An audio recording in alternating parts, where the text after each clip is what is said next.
अस्सलाम वालेकुम guys, welcome back to my channel doctor Kainat Jadoi. I hope you all are well. So guys, आज का जो लेक्चर है वो हमारे पास फर्दर जो ऑब्जेक्टिव्स हैं एनाटॉमी के, जो मेन ऑब्जेक्टिव्स हैं जो कि फर्स्ट ईयर MBBS स्टूडेंट्स को मेमोराइज़ करने चाहिए इनिशियली जब वो एनाटॉमी स्टार्ट करते हैं, एनाटॉमी का सब्जेक्ट स्टार्ट करते हैं MBBS में। सो आज हम उन सारी जो टर्म्स हैं उनको जो है आज डिस्कस करेंगे। सो गाइज़, आई होप आप लोगों को प्रीवियस लेक्चर अच्छे से समझ आ गया होगा जो इंट्रोडक्शन टू एनाटॉमी पे था। सो आज हम लोग फर्दर जो आगे इम्पॉर्टेंट ऑब्जेक्टिव्स हैं उसे डिस्कस करेंगे। सो अगर हम लोग बात करते हैं एनाटॉमी की, तो हर सब्जेक्ट की अपनी लैंग्वेज होती है, इसी तरीके से एनाटॉमी की भी कुछ लैंग्वेज है। इट्स मीन कि कुछ प्लेन्स, पोजीशंस और टर्म्स होती हैं हर रीजन से रिलेटेड, ठीक है, मूवमेंट से रिलेटेड, उनको डिस्क्राइब किया जाता है। उन्हीं की बेसिस पे आपको कुछ जो है वो टर्मिनोलॉजीज इंट्रोड्यूस करवाई जाती है एनाटॉमी में, जो कि बहुत ज़्यादा इंपॉर्टेंट होती हैं एज अ MBBS स्टूडेंट्स आपको मेमोराइज करना। So guys, actually in language of anatomy की ज़रूरत क्यों पड़ती है? जब आप हिस्ट्री लिखते हो और सर्जिकल पॉइंट ऑफ व्यू से आप लोग जब भी जो है वो ट्रीट करते हो पेशेंट को, तो कुछ चीज़ें ऐसी होती हैं जो आपको हिस्ट्री में लिखनी पड़ती हैं। जब आप हिस्ट्री लेते हैं तो उस वक्त उन पॉइंट्स को एक बेसिक प्रॉपर लैंग्वेज में जो लिखा जाता है, ठीक है, उसके लिए हम लोग एनाटॉमी की प्लेन्स, पोजीशंस और टर्म्स को जो है वो यूज़ करते हैं, और उसी वजह से हमें इसलिए ज़रूरी होता है इन पोजीशन, इन टर्म्स और इन प्लेन्स को पढ़ना। सो ये एक एनाटॉमी की लैंग्वेज है जिसे हम लोग आज जो है वो डिस्कस करेंगे। सो अब हमारे पास अगर पोजीशन की बात कर लें तो पोजीशन की अगर हम लोग जर्नल इन्फॉर्मेशन लेते हैं तो बेसिकली आज के लेक्चर में हम लोग एनाटॉमी की पोजीशंस को ही डिस्कस करेंगे। लैंग्वेज ऑफ एनाटॉमी में तो प्लेन्स भी आ जाते हैं और हमारे पास जो है वो कुछ टर्म्स भी आ जाती हैं, कुछ नहीं, बहुत मीन्स कि आप कह सकते हैं कि कुछ ही टर्म्स भी आ जाती हैं। तो वो आज के लेक्चर में हम लोग पोजीशन डिस्कस करेंगे एनाटॉमी की। फिर नेक्स्ट लेक्चर में हम लोग जो है वो उसके प्लेन्स कवर करेंगे एंड देन हम उसकी टर्म्स को अकॉर्डिंग टू द मूवमेंट जो है वो डिस्क्राइब करेंगे, जो कि हर स्टूडेंट के लिए मेमोराइज करना बहुत ज़रूरी है। जब हम सिंपल पोजीशन की बात करते हैं तो हमें पता है कि positions a particular way in which something और समवन इज प्लेस्ड और अरेंज्ड, मतलब एक पर्टिकुलर वे होती है जिसमें एक पर्सन या कोई भी चीज़, ठीक है, वो प्लेस्ड हो या अरेंज हो। सो बेसिकली हमारे पास आज जो हम लोग जो मोस्ट इम्पॉर्टेंट टर्म्स होती हैं जो यहाँ पे डिस्क्राइब की जाती हैं, उनमें एनाटॉमिकल पोजीशन होती है, देन सुपाइन पोजीशन होती है, प्रोन पोजीशन होती है एंड लिथोटॉमी पोजीशन होती है। इसके अलावा आज के लेक्चर में एक और मैं टर्म जो है वो डिस्कस करूँगी और वो फॉलोअर्स की जो पोजीशन है उसे डिस्कस किया जाएगा। सो बेसिकली जो एक MBBS स्टूडेंट्स को पता होनी चाहिए उनमें 4 बेसिक्स हैं जो फर्स्ट ईयर MBBS स्टूडेंट्स के लिए जिनका हाव न होना बहुत ज़रूरी है। उनमें हमारे पास एनाटॉमिकल पोजीशन है जो कि बहुत ही आइडियल पोजीशन है, ठीक है। एक जब भी आप एनाटॉमी के स्ट्रक्चर्स पढ़ते हैं तो ये एक आइडियल स्टैंडर्ड पोजीशन है जिसका हर किसी को पता होना चाहिए। Then supine and prone position है जो आपसे एग्जाम पॉइंट ऑफ व्यू से भी पूछी जा सकती है, एंड देन हमारे पास लिथोटॉमी पोजीशन है। सो ये 4 पोजीशन हैं जो आप लोगों को डिस्क्राइब करनी, मतलब आप लोगों को आनी चाहिए, ठीक है, आपके इल्म में होना चाहिए कि कौन कौन सी पोजीशंस हैं।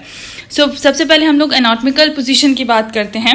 When a person is standing straight with eyes looking forward, both arms by the side of the body, palm facing forward, both feet together, the position is anatomical position.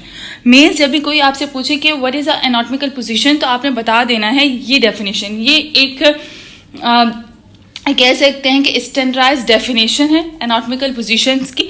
Means एक ऐसा person जो कि straight खड़ा हुआ हो, उसकी eyes जो हैं वो फॉरवर्ड देख रही हों, मीन्स कि स्ट्रेट देख रही हों, ठीक है, स्ट्रेट हो बिल्कुल। Both arms by the side of the body, दोनों आर्म जो हैं वो साइड ऑफ द बॉडी में, ठीक है, साइड ऑफ द बॉडी, जैसे इस डायग्राम में दिखा रहे हैं। उसके बाद पाल्म्स फेसिंग फॉरवर्ड, मीन्स कि उसकी जो हाथ की हथेली हैं वो आगे की तरफ हों, ठीक है। बोथ फीट टुगेदर, दोनों पाँव एक साथ जुड़े हुए हों। The position is an anatomical position. So ये एक स्टैंडर्ड एनाटॉमिकल पोजीशन होती है। जैसे इस डायग्राम में शो किया गया है कि एक स्ट्रेट पर्सन है, एक पर्सन जो है वो स्ट्रेट खड़ा हुआ है, ठीक है, उसके दोनों हाथ देखें, दोनों हाथ स्ट्रेट हैं और बिल्कुल बॉडी के साथ लगे हुए हैं। दोनों पाँव भी देखिए एक दूसरे के साथ जुड़े हुए हैं, ठीक है। तो मतलब एक ऐसा पर्सन जो स्ट्रेट खड़ा हुआ, जिसकी आंखें बिल्कुल सीध में हो, मतलब जो एक आई कांटेक्ट उसका स्ट्रेट आई कांटेक्ट हो, ठीक है। देन उसके दोनों आर्म जो हैं वो साइड के साथ ही जुड़े हुए हों, पाल्म उसकी जो हथेलियां हैं वो स्ट्रेट फेसिंग फॉरवर्ड मीन्स कि आगे की तरफ खुली हुई हो, एंड देन दोनों फीट जो हैं वो आप दोनों उसके साथ जुड़े हुए हैं उसके आपस में। तो ये एनाटॉमिकल पोजीशन है। वाइवा में भी बेसिकली पूछी जाती है कि व्हाट इज एनाटॉमिकल पोजीशन। तो एक स्टैंडर्ड, जैसे हम लोग कोई पिक्चर डायग्राम बनाते हैं तो इसकी जब भी हम रेफरेंस देते हैं तो उसका एक स्ट्रेट पॉइंट मतलब एक कॉमन भी डायग्राम दी जाती है, कि स्टैंडर्ड डायग्राम दी जाती है। उसके बाद हम जो वेरिएशन आती है फर्दर डायग्राम्स में, वो हम उसे कंपेयर करके बताते हैं कि कौन कौन सी वेरिएशन है। इसी तरीके से एनाटॉमी में होता है, पहले आपको एक एनाटॉमिकल पोजीशन बता दी कि ये एक एनाटॉमिकल पोजीशन है।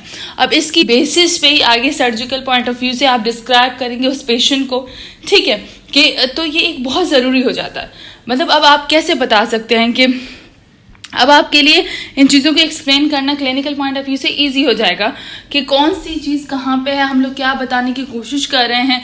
तो आगे जब टर्म्स डिस्क्राइब होंगी तो उनमें इन सब की इम्पॉर्टेंट डिस्क्राइब हो जाएगी। जब हम लोग टर्म्स का लेक्चर करेंगे तब हमें पता चलेगा कि क्यों हम एनाटॉमिकल पोजीशन को पढ़ते हैं, क्यों इन प्लेन्स पोजीशंस की डिस्क्रिप्शन दी गई है। देन हम चलते हैं, ये एनाटॉमिकल पोजीशन की प्रॉपर डायग्राम है जो आप लोगों को पता होनी चाहिए, ठीक है। उसके बाद हम लोग चलते हैं सुपाइन पोजीशन में। When a person is lying on her or his back, arms by the side, palms facing upward and feet put together, the position is supine position। मतलब एक स्ट्रेट पोजीशन, जब आप लाइंग स्ट्रेट पोजीशन, मतलब एक बंदा, जब एक person जो है वो बेड पे लाई कर रहा हो तो इस पोजीशन को हम लोग सुपाइन पोजीशन कहते हैं। याद रखिएगा पूरी डेफिनेशन एक बार देख लें कि बैक पे वो लाई कर रहा है अपनी बैक पे, उसके जो आर्म्स हैं, दोनों आर्म्स जो हैं वो हमारे पास बॉडी के साथ हैं, एंड पाम्स जो होंगे वो अपवर्ड होंगे, फीट टुगेदर होंगे। इस पोजीशन को हम लोग सुपाइन पोजीशन कहेंगे। तो सुपाइन पोजीशन बेसिकली पूछी भी जाती है कि व्हाट इज सुपाइन पोजीशन, तो आप लोग जनरली डिफाइन करके उसे बता सकते हैं, ठीक है। देन हमारे पास प्रोन पोजीशन है, मीन्स के आप देख सकते हैं करवट बदल के आप जिस तरीके से ये पर्सन जो है वो लाई कर रहा है पेट के ऊपर, मीन्स के when a person is lying his on his or her face, chest and abdomen is said to be prone position. मतलब एक पर्सन जब अपने एब्डोमेन, फेस और जब चेस्ट पे लाई करता है, ठीक है, तो उस पोजीशन को हम लोग प्रोन पोजीशन कहते हैं। तो ये सिंपली प्रोन पोजीशन है, वहाँ पर सुपाइन पोजीशन थी, और बेसिकली हम लोगों ने एनाटॉमिकल पोजीशन पढ़ी।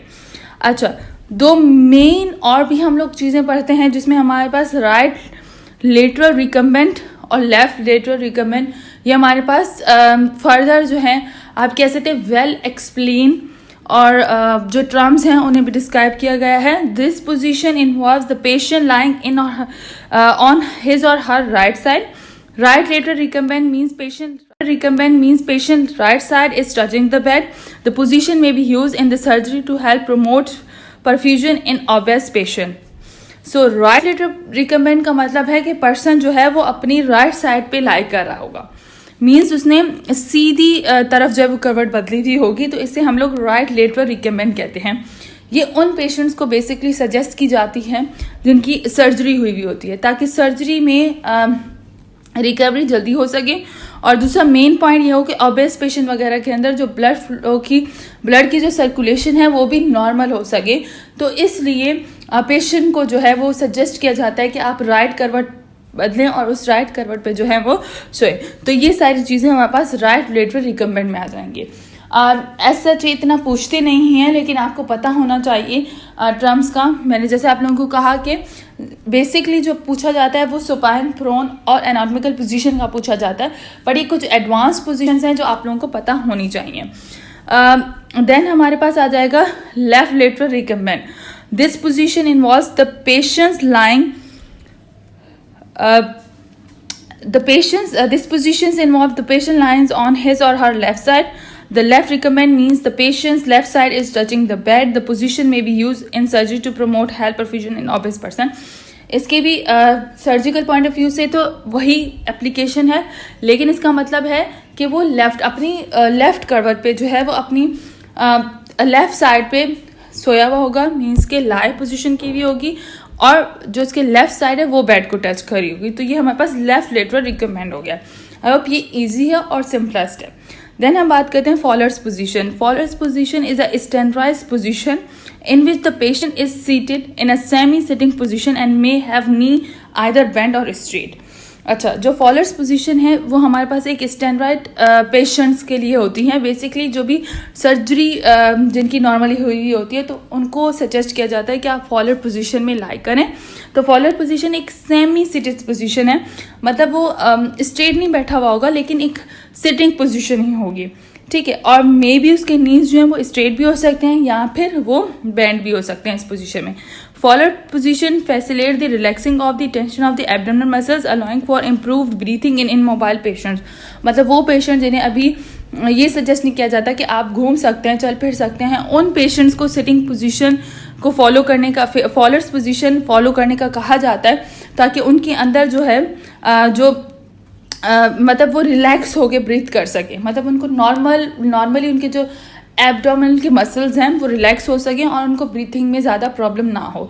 तो ये फॉलर्स पोजीशन हो गई, या लेफ्ट लेटरल रिकम्बेंट या फिर राइट लेटरल रिकम्बेंट। इनको basically surgical point of view से यूज़ किया जाता है पेशेंट्स के लिए जब भी सर्जरी की जाती है। तो हमारे पास है लिथोटॉमी पोजीशन, ठीक है। तो लिथोटॉमी पोजीशन क्या होती है? Person lying on her back with legs up and feet supported in steps. This position is mostly use during delivery of the baby.